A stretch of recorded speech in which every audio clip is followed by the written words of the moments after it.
En fait, j'ai toujours été très soucieuse de la présence de tous et toutes sur un plateau de théâtre. Mais finalement, même avant d'en être soucieuse sur le plateau, j'ai toujours été soucieuse de qui y avait dans la salle, en fait. Qui y avait dans la salle avec moi, qui y avait à côté de moi. Et la question du public est toujours très très au cœur en fait même de mon travail, même avant que je sois directrice. Comment est-ce que finalement on donne aussi le signe aux gens qu'ils sont les bienvenus, qu'on les attend en fait, on vous attend pour commencer quoi que ce soit. Et donc ça passe évidemment par des choses qui sont voilà, de la communication, même dans la ville en fait. Je sais qu'il y a plein de gens qui sont venus me voir parce que tout d'un coup ils voyaient marqué Théâtre National de Strasbourg en vietnamien. Ils n'ont peut-être pas vu écrit vietnamien depuis très longtemps sur des établissements publics, et je trouve que c'est beau en fait de dire voilà en fait, parce que aussi dans la programmation il va y avoir cette langue là, c'est pas uniquement évidemment un coup de com', c'est très concret. Là, il y a eu un très beau travail de fait par toutes les équipes du TNS et par Stanislas Nordet sur la question de la diversité en fait, des élèves comédiens. Je suis sortie de l'école il y a 13 ans.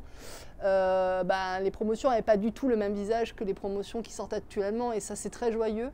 Je pense que par contre, voilà, faut continuer, il faut que cette diversité-là s'ouvre à d'autres promotions, enfin à d'autres secteurs, donc les porteurs de projets, les metteurs en scène, les scénographes, les dramaturges. Il va y avoir la présence du cinéma, de l'audiovisuel. On le voit actuellement, les formes de théâtre maintenant, elles posent des questions, mais même dramaturgiquement, au cinéma, à la série, que ce soit même quand sans forcément qu'on ait un écran d'ailleurs sur un plateau, il y a plein de nouvelles dramaturgies qui naissent. Ça va passer par du coup la chance folle d'avoir le seul théâtre national où il y a en permanence 52 personnes de moins de 25 ans entre ces murs, quoi.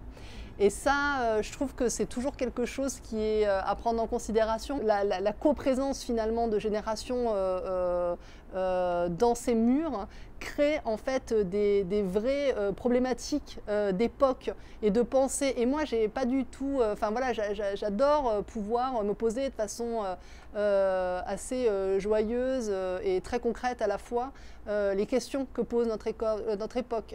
Et ça, j'ai envie de le faire exister dans le théâtre. Je parlerai donc du premier spectacle qui ouvre janvier, et le Yinche de Eva Doumbia. Je le dis parce que d'ailleurs elle a eu le prix Bernard-Marie Coltès ici. Son texte a été nommé à l'unanimité par tous les lycéens.